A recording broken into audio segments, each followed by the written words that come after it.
Ya Rasulullah,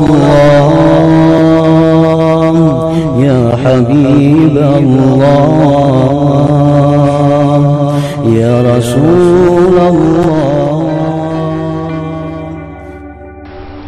Bismillahirrahmanirrahim. Alhamdulillahi rabbil alamin, wa bihi nasta'in ala umurid dunya waddin. Wassalatu wassalamu ala asyrafil anbiya'i wal mursalin, Sayyidina Muhammadin wa ala alihi wa sahbihi ajma'in. Qala al-musannif al-imam hujjatul islam Abu Hamid Muhammad bin Muhammad al-Ghazali rahimahullah wa nafa'ana bi'ulumih.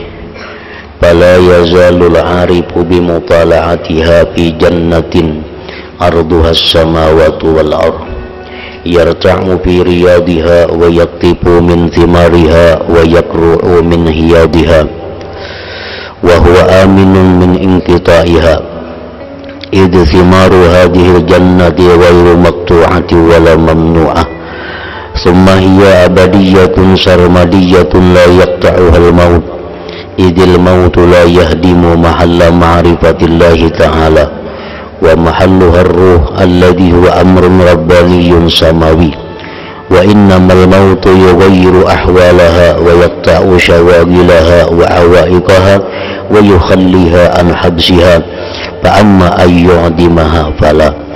Wa la tahsabanna alladhina qutilu fi sabilillahi amwatan bal ahya inda rabbihim yurzaqun, farihina bima atahumullahu min fadlih wa yastabshiruna billadhina lam yalhaqu bihim min khalfihim. Wa la tazunanna anna hadha makhsusun bil maqtu' fil ma'arikah, fa inna lil 'arifi bi kulli nafasin darajata alfi syahid.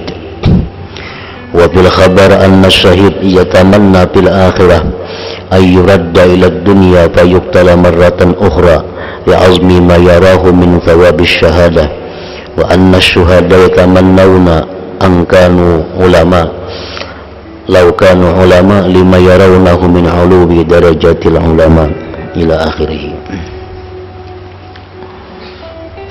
Arti daripada perkataan Imam Al-Ghazali rahimahullah wa nafa'ana bi ulumihi, maka senantiasa orang yang bermakrifat, orang yang bermakrifat itu memperhatikan, artinya menyaksikan akan rahasia daripada perbuatan-perbuatan Allah Subhanahu wa ta'ala. Senantiasa orang yang bermakrifat itu dia menyaksikan fi'il Allah, rahasia apa yang terjadi dalam surga yang lebarnya selebar langit dan bumi. Itu lebarnya surga itu selebar langit bumi, panjangnya kadakawa dikisahkan.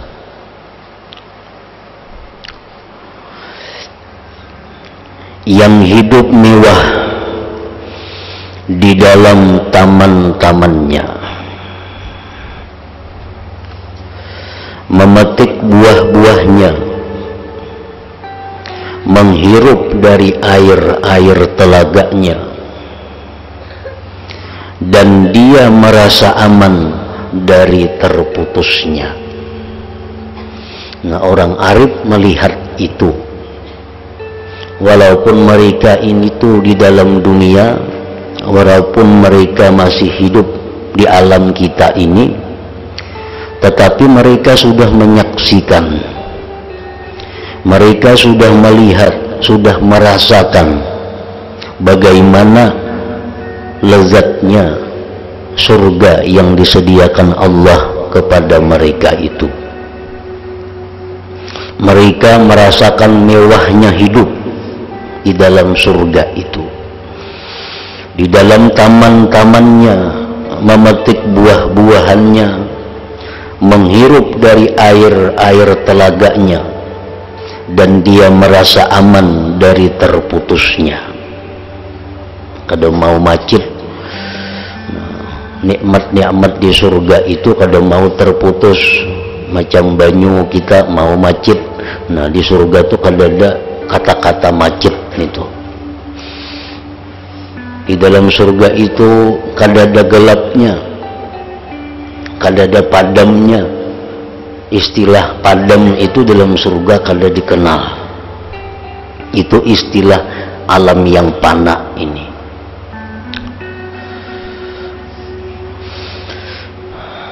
Merasa aman dari terputusnya, karena buah-buahan surga ini tidak akan terputus.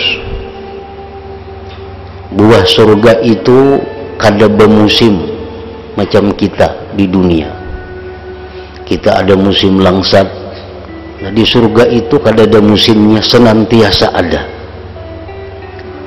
Di dalam hadis disebutkan bahwa setiap kali kita memetik satu buah, maka bekas yang kita petik itu timbul lagi buah yang rasanya lebih nikmat dari buah yang kita makan itu. Kita ambil lagi buah itu, muncul lagi buahnya. Nah, demikian seterusnya. Dan tidak akan dilarang, kalau ada larangannya. Dan nikmat di dalam surga itu apapun nikmatnya, la illata fiha, di dalam surga itu nikmat tidak ada penyakitnya, tidak ada efek sampingnya. Itu nikmat surga. Lain dengan nikmat dunia. Orang kebanyakan makan durian bisa darah tinggi, bisa rabah, stroke. Orang kebanyakan makan buah ini bisa mincrit. Nah di dalam surga kada ada istilah itu. Buah apapun, sebanyak apapun yang kita makan, makin merasakan kenikmatannya. Kada khawatir bahaya, karena kata-kata bahaya itu di surga kada ada lagi, dicabut. Kenikmatan apapun di surga itu tidak ada bahayanya. Nah itu oleh orang-orang yang sudah ma'rifat kepada Allah, sudah mereka lihat, sudah mereka nikmati, sudah mereka rasakan, walaupun mereka itu berada di alam dunia ini.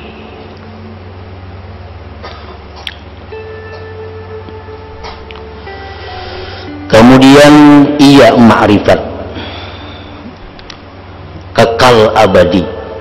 Dalam surga tuh lebihan itu langsung aja. Kemudian ia itu ma'rifat kekal abadi. Ngaran ma'rifat itu kekal abadi, tidak akan terputus karena mati. Orang hidup misalnya ma'rifat kepada Allah, begitu inya mati, mati juga ma'rifatnya. Nah, kada mau ma'rifat tuh kada mau mati.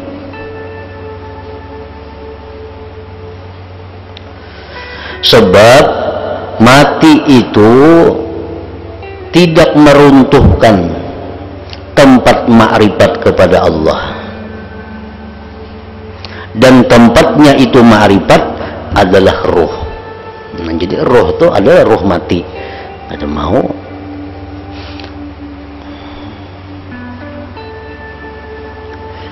yang menjadi urusan ketuhanan yang maha tinggi, ruh itu. Dan hanya saja mati itu merubah keadaannya, memutuskan segala kesibukan dan penghalang-penghalangnya, dan membiarkan dari tahanannya. Maka adapun bahwa menghilangkannya itu mati, maka tidak. Justru hidup di dalam dunia ini menghambat kebebasan roh. Karena di alam dunia ini ada istilah taklif, ada istilah beban. Wajib sembahyang, wajib puasa, wajib ini, wajib itu. Nah kalau sudah mati, maka roh itu menjadi bebas.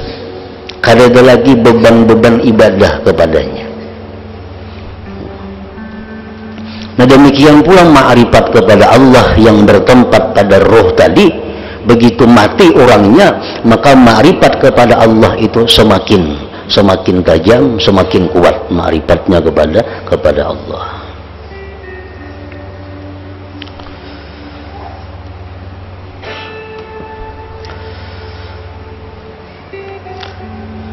Jadi orang yang ma'rifat kepada Allah itu kadada disebut mati, kadada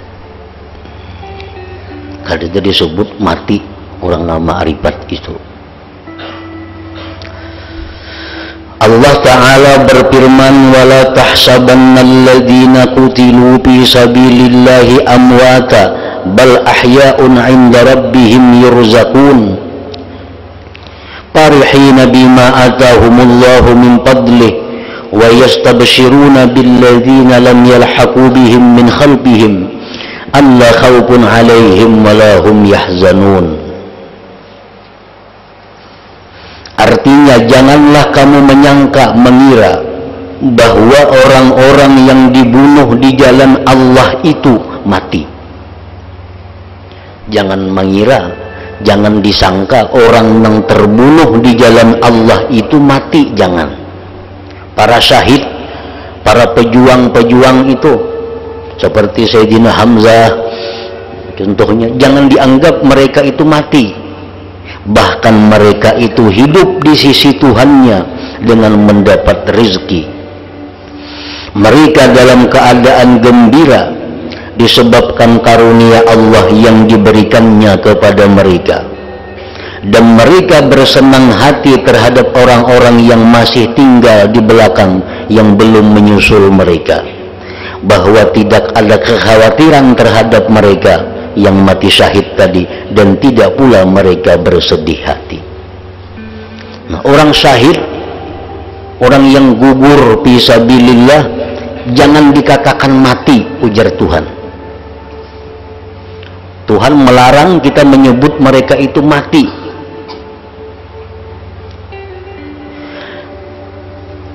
Dan janganlah kamu menyangka bahwa kenikmatan ini khusus bagi orang-orang yang terbunuh di jalan Allah, orang yang mati syahid. Maka sesungguhnya orang yang bermakrifat dengan setiap napasnya adalah seperti derajat 1000 orang yang mati syahid. Artinya orang yang mati syahid saja kada boleh disebut mati, apalagi orang yang makrifat kepada Allah, jangan disebut mereka itu mati.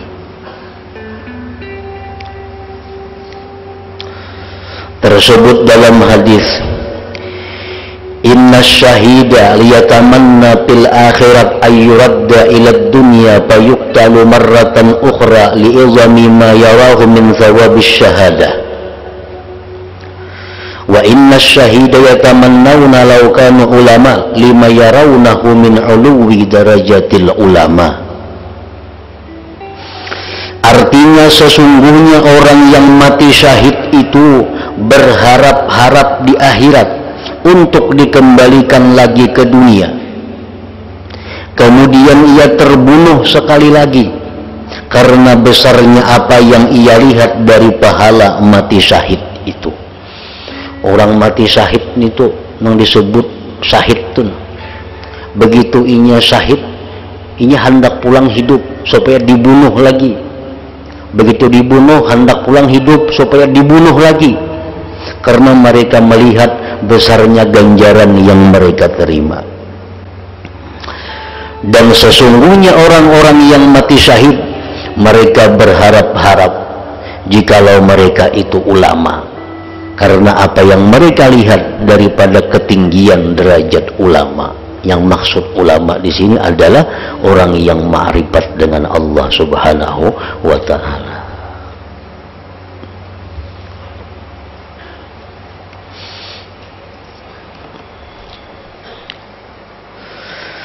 Jadi semua penjuru kerajaan langit dan bumi itu sebagai medan lapangan bagi orang yang bermakrifat kepada Allah. Ia berkuasa penuh pergi menuju kemana saja yang ia kehendaki, dengan tanpa memerlukan kepada bergerak menuju penjuru itu dengan tubuh dan dirinya. Nah, itu orang yang ma'rifat kepada Allah. Inya hendak ke mana aja, amun inya hendak kada perlu bergerak, inya akan sampai di sana. Inya hendak ke Jakarta, kada perlu bermutur, kada perlu pesawat, dengan sendirinya inya akan ada di Jakarta. Nah, makanya orang arif tadi orang yang paling mendapatkan kelezatan, orang yang paling mendapatkan kenikmatan. Namun orang jadi pemimpin itu nikmat, lezat, tapi hendak kemana-mana masih perlu bergerak. Nah, kalau orang yang arif itu, kerajaan langit dan bumi ini adalah lapangan mereka, dengan tanpa memerlukan kepada bergerak menuju penjuru itu dengan tubuh dan dirinya. Maka ia adalah orang yang menyaksikan keindahan alam malakut di dalam surga yang luasnya seluas langit dan bumi. Nah, jadi dengan demikian kita kalau merasakan begitu lezatnya makrifat kepada Allah Subhanahu wa Ta'ala itu. Mereka itu mengetahui rahasia-rahasia ketuhanan. Mereka mengetahui rahasia-rahasia sifat Allah. Mereka mengetahui rahasia-rahasia perbuatan Allah. Nah, pasti mereka itu merasa kelezatan. Umpamanya, contohnya mengetahui rahasia nih, inya hari ini mendapat sesuatu. Nah, inya hari ini dapat sesuatu, orang yang arif nih dapat sesuatu.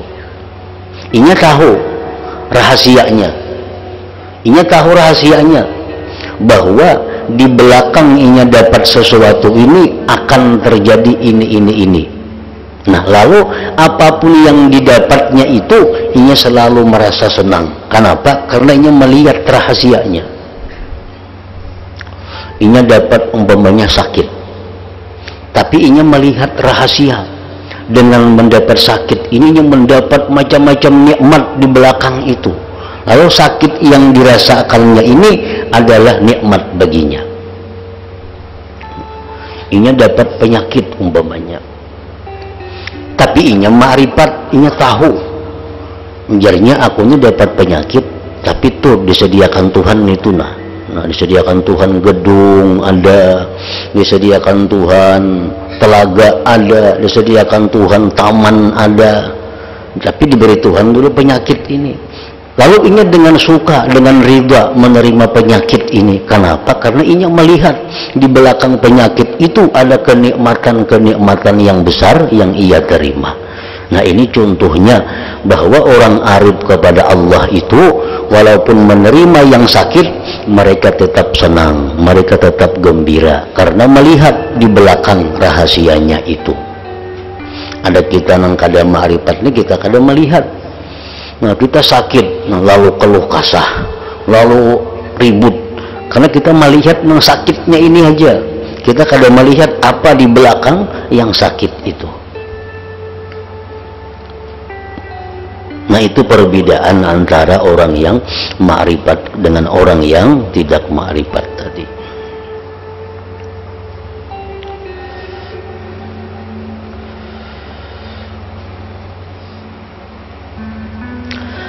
Dan setiap orang yang arif ia ada seperti yang demikian, dengan tanpa sekali-kali sebagian mereka membuat kesempitan pada sebagian yang lain. Saekong orang nang arif itu dapat kenikmatan, dapat kelezatan yang sedemikian besar. Ada pulang orang datang saekong nang arif kepada Allah, dapatnya seperti itu juga, kadang mengurangi jatah nang pertama. Nah, itu pun ada pulang orang yang arif datang muncul dapat kenikmatan seperti kenikmatan itu juga, kadang mengurangi pulang kepada nang kedua. Nah, jadi kenikmatan orang yang ma'rifat itu kada terbagi-bagi dengan adanya tambahan orang ma'rifat yang datang. Hanya mereka itu berbeda-beda pada luasnya mereka, pada keluasan pandangan dan luasnya ma'rifat mereka. Ada yang hanya ma'rifat fi'il Allah, ada yang sampai ma'rifat kepada sifat-sifat Allah. Itu tergantung keluasan ma'rifat mereka. Dan mereka itu bertingkat-tingkat pada sisi Allah, dan tidaklah dalam hitungan tentang berbeda-bedanya derajat mereka. Artinya derajat orang arif itu banyak, kadang-kala dihitung derajatnya sesuai kedalaman dan keluasan ma'rifat mereka kepada Allah Subhanahu wa ta'ala.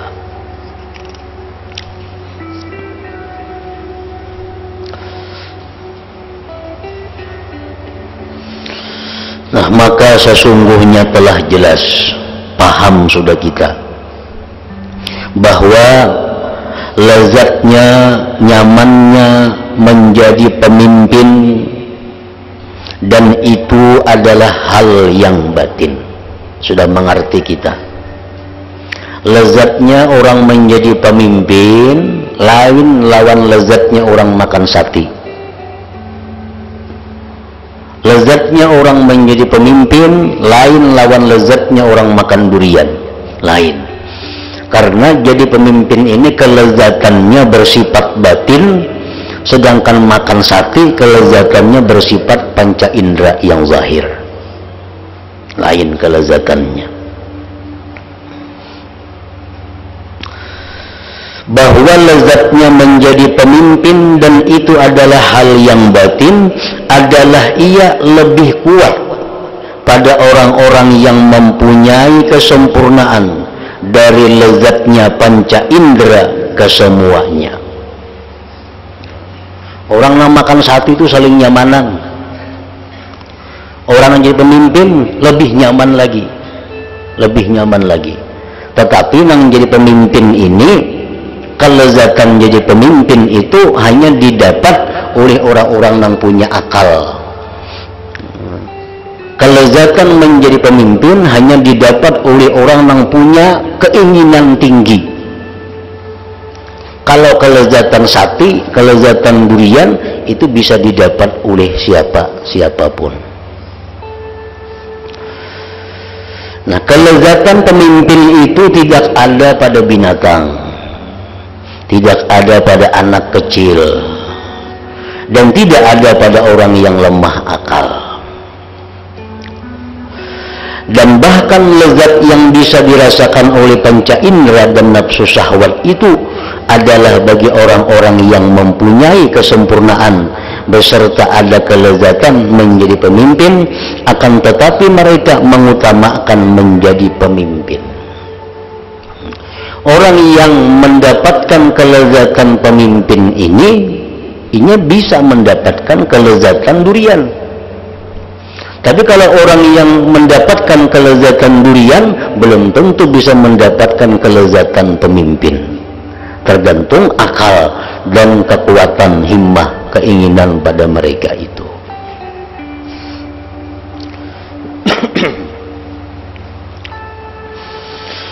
Maka adapun arti keadaan ma'rifatullah, sifat-sifatnya, af'alnya, kerajaan langitnya, dan rahasia-rahasia kerajaannya itu adalah kelezatan yang lebih besar dibandingkan dari menjadi pemimpin. Menjadi pemimpin sudah lezat, tapi kalau kita diberi Allah ma'rifat, diberi Allah kita ini pengetahuan tentang sifat-sifatnya, af'alnya, rahasia-rahasia perbuatannya, maka itu akan menjadi kelezatan yang lebih besar.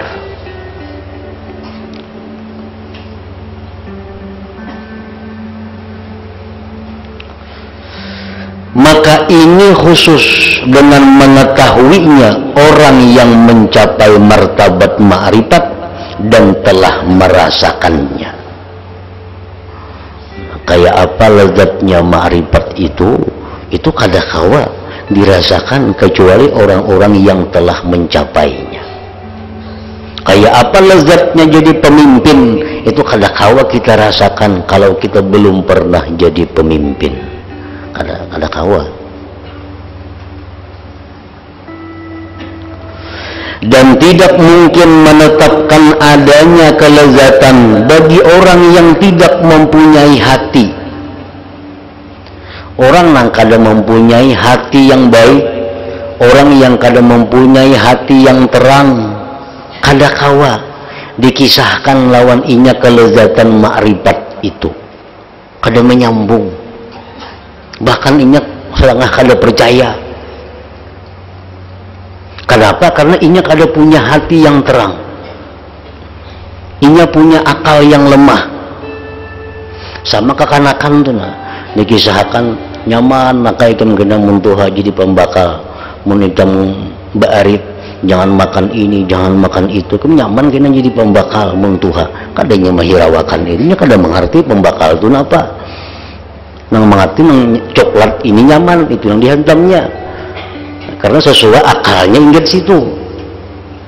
Nah dikisahkan tentang jadi camatnya kada nyambung makan itu. Karena hatinya ingat situ, akalnya ingat situ. Nah sama manusia yang punya akalnya lemah, hatinya gelap, dikisahkan kelezatan ma'rifat ada nyambungnya, bahkan kada percaya. Maka itu lu jasa kada mungkin lah. Orang yang ma'rifat kepada Allah itu, contohnya dikisahkan nih, daripada lezatnya orang ma'rifat lawan Tuhan itu, inya hendak napa aja kawa, itu nyamannya. Kita kisahkan itu lawan orang nang hatinya gelap, inya kada percaya, bahasa kada mungkin jadinya. Nah, orang yang ma'rifat kepada Allah itu amun inya tuh hari ini nah hendak inya ke Jakarta, ada di Jakarta, bah kada percaya inya. Kenapa? Hatinya gelap. Sama kekanakan dikisahkan itu kada percaya inya.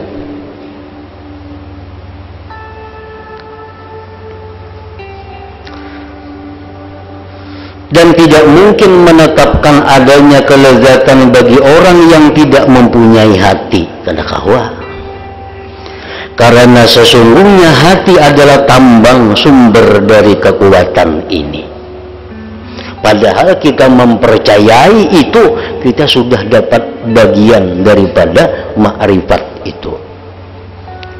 Kita tuh percaya, umpamanya kita nih dikisahkan orang, kalau orang ma'rifat kepada Allah itu napa hendak kawa, nya hendak ini terlaksana, belinya mencita-cita ini kabul. Itu kalau orang ma'rifat, inya nih percaya. Nah dengan modal percaya itu, ini sudah dapat bagian dari ma'rifat itu, sudah dapat bagian. Bagiannya apa? Bahwa hati orang ini berarti sudah terang. Hati orang ini sudah terang. Amunnya kada percaya, nah ini nang kada kawa diurus.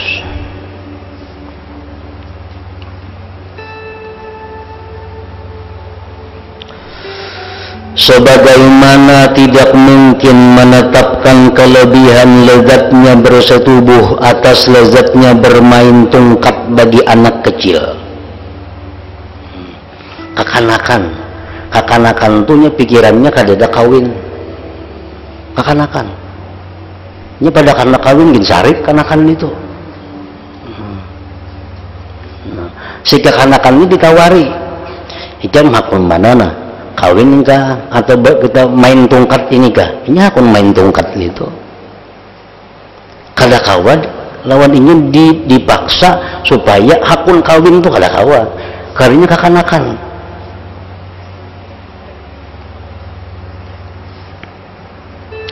Dan tidak mungkin pula menetapkan kelezatannya atas lezatnya mencium bunga banafsaj bagi orang yang lemah syahwat. Orang yang kada bersahwat, tuha ay sudah orangnya cuma kada ada syahwat. Disuruhnya membedakan mana nyamannya mencium bunga ini, mencium bunga yang harum nih, mana nyamannya lawan kawin. nya kada kaum bidaakan itu karena nya kada ada hendak untuk kawin itu. Karena tidak adanya sifat yang mana dengan sifat itu bisa diketahui kelezatan ini. Akan tetapi orang yang selamat dari penyakit lemah syahwat dan selamat indera ciumnya, niscaya ia dapat mengetahui akan lebih kurangnya antara dua kelezatan ini. Orang nang panca inderanya selamat, orang nang syahwatnya selamat. Ditakuni mana aku ini kan kawin lawan mencium minyak harum ini, aku kawin ninya. Orang nang normal nih, nang syahwat dan normal, nafsunya normal ditawari, mana jam hakunnya kawin lawan mencium minyak harumnya kayaknya hakun kawin. Karena ini orang normal. Namun orang nang lama syahwat, nang kadada keinginan hendak kawin ditawari, dan mana hakunnya kawin lawan minyak harum, hakun minyak harumnya. Dan pada orang ini tidak lagi dikatakan, melainkan dikatakan barang siapa telah merasakan niscaya ia tahu. Barang siapa yang merasakan maka dia akan mengetahui. Nah, jadi kita kada aneh, kada heran kalau ada orang nang kada tergiur lawan ma'rifat ini. Kada aneh. Ada orang yang kada hendak ma'rifat lawan Tuhan, itu wajar aja, karena masih kekanakan. Kalau orang nang berakal bujur, orang nang punya keinginan nang tinggi, pastinya hendak ma'rifat lawan Allah itu. Karena dengan ma'rifat kepada Allah itu dia akan bisa mencapai segala-galanya kehidupan dunia dan akhirat. Nah, siapa nang kada hendak itu? Amun orangnya pintar tapinya. Namun orangnya pintar, pasti hendak bahagia dunia akhirat. Orang pintar nih, pastinya hendak merasakan kenikmatan dunia akhirat. Nah, kebahagiaan dunia akhirat itu kada kawa dicapai kecuali dengan ma'rifat kepada Allah Subhanahu wa ta'ala.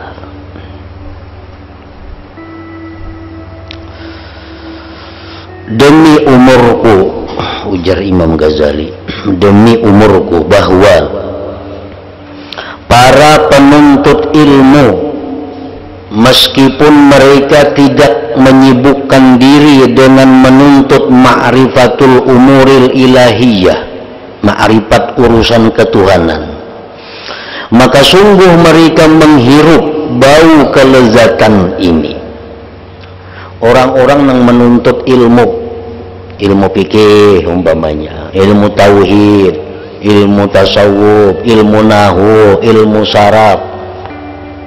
Nah, orang yang menuntut ilmu itu sebenarnya sudah ada menghirup bau kelezatan ma'rifat ini. Sebenarnya sudah ada menghirup. Di mana menghirupnya itu? Yaitu ketika terbukanya kesulitan-kesulitan dan jelasnya hal-hal yang meragukan, yang mana kuatlah keinginan mereka dalam mencarinya, maka bahwasanya mencari ilmu itu juga ma'rifat dan ilmu-ilmu. Ini ada kitab, ini orang yang sungguh-sungguh menuntut ilmu fikih, lalunya baca kitab. Begitu baca kitab ini menemui kesulitan. Kalau orang bujur-bujur menuntut ilmu itu, bila dapat kesulitan di kitabnya kada karuan rasa, bila kada tuntas maka hanya nyaman. Dipikirakannya nang kada dapat tadi, dicarinya ke sini ke sana, akhirnya dapat bahwa ternyata pahamannya nang sulit ini macam ini, lalu inya dapat. Nah, rahakan dapat paham itu, nah inya dapat kelezatan yang luar biasa, dapat kenyamanan yang luar biasa. Itulah artinya mencium, ada sudah baunya ma'rifat. Nah, orang ma'rifat kepada Allah itu demikian. Inya sudah ma'rifat satu aja dari perbuatan Allah. Nah, diambilnya umpamanya selembar pohon, selembar daun, Nah, selembar daun diambilnya. Begitu diambilnya selembar daun ini, inya diberitahu Allah bahwa rahasia daun ini ada 100 macam. Nah, daun ini rahasianya kalaunya di ini jadi ini. Daun ini kalau direndam manfaatnya ini. Daun ini kalau dimakan jadinya macam ini. Nah, inya mengetahui hanya sebuting daun, maka dia akan mendapat kelezatan yang luar biasa lezatnya.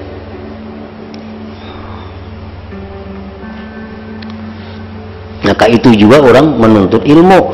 Begitu inya kada dapat, nah di situ menemukan kenyamanan, kelezatan. Nah, itu hanya tadi contohnya mengetahui rahasia daripada bekas fi'il Allah. Rahasia bekas dari fi'il Allah. Kayak daun itu kan rahasia bekas fi'il Allah, diketahuinya rahasianya. Nah, sudahannya jadi luar biasa.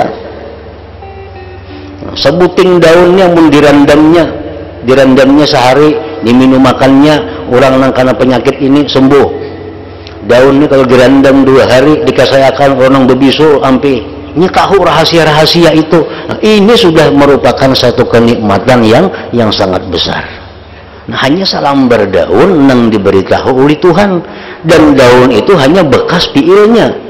Belum lagi diberitahu Tuhan rahasia fiilnya, rahasia sifatnya, rahasia yang lain-lainnya. Nah, maka ini akan mendapatkan kelezatan-kelezatan yang luar biasa.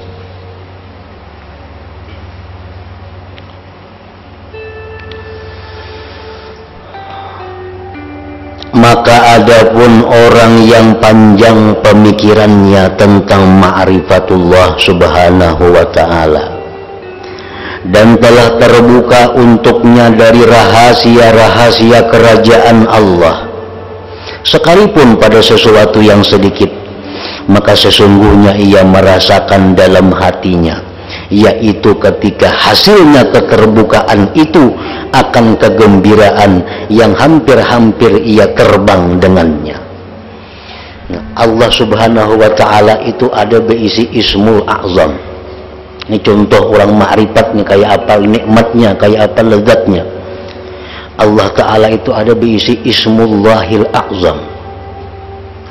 Barang siapa yang tahu ismullahil a'zam itu dipakainya untuk meminta kepada Allah, maka akan diberikan Allah. Siapakah? Nah, kalau ada yang tahu ismullahil a'zam, dia sebut nama itu lalu dia minta kepada Allah, apapun yang kita minta diberikan Allah, walaupun menerbangkan gedung yang di sana sekejap mata sampai ke sini. Hanya tahu satu ismullahil a'zam, apalagi tahu yang lain-lainnya. Nah, kita bisa membayangkan kayak apa lezatnya orang yang hanya ma'rifat, hanya satu kepada ismullahil a'zam. Orang lapar, ini lapar di tengah-tengah hutan, kada ada apa, tapi ia tahu ismullahil a'zam. Dengan ismullahil a'zam dia minta kepada Allah agar diberi makanan, datang di hadapannya makanan selengkapnya. Nah, jadi orang yang ma'rifat kepada Allah itu ada orang yang benar-benar merasakan kelezatan yang luar biasa. Hanya sebuting ismullahil a'zam yang diketahuinya. Apa yang dia cita-citakan, apa yang dia kehendaki terjadi. Nah, itu kalau Allah memberikan rahasia ismul a'zam kepada seseorang. Apalagi diberi Tuhan yang lain-lainnya.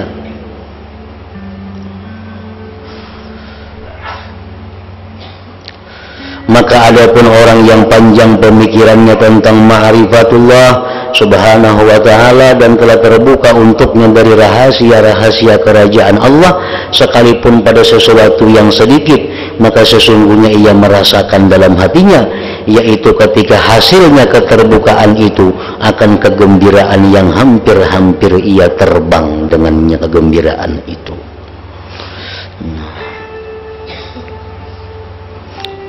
Nah, kemudian selanjutnya, dan ia takjub dari dirinya itu.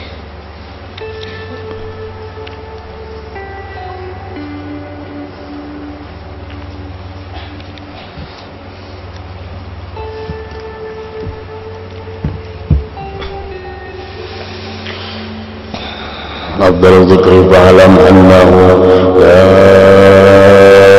إله إلا الله محمد رسول الله لا إله إلا الله محمد رسول الله لا إله إلا الله محمد رسول الله لا إله إلا الله لا إله إلا الله لا إله إلا الله لا إله إلا الله لا إله إلا الله الله الله الله الله الله الله الله الله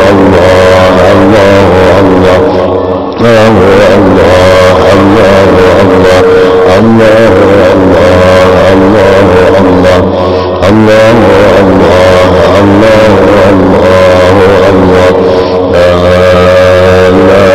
الله محمد رسول الله لا إله إلا الله محمد رسول الله لا إله إلا الله محمد رسول الله لا إله إلا الله الفاتحة إياك نعبد وإياك نستعين اهدنا الصراط المستقيم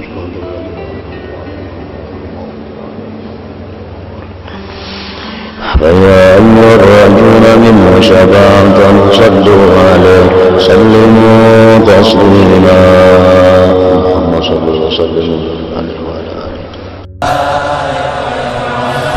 يا رسول الله يا حبيب الله يا رسول الله